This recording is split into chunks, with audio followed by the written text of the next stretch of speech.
present, then we are more likely to I think, get somewhere.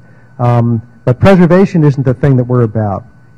It's preserving things that we are about, and I really think it's crucial to make the argument in that way.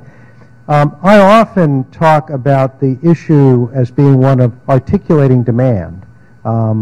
So who's out there who's actually willing to pay something for these things of value?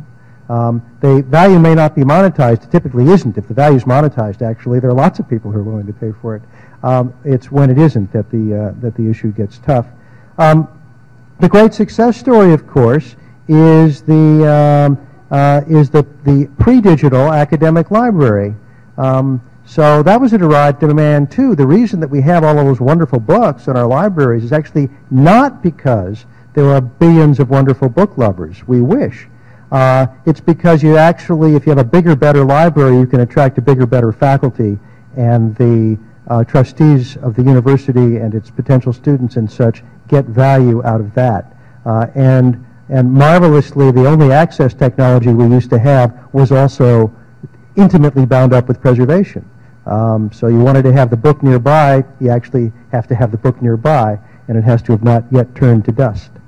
So this gets us now to the 5 to 10 year problem.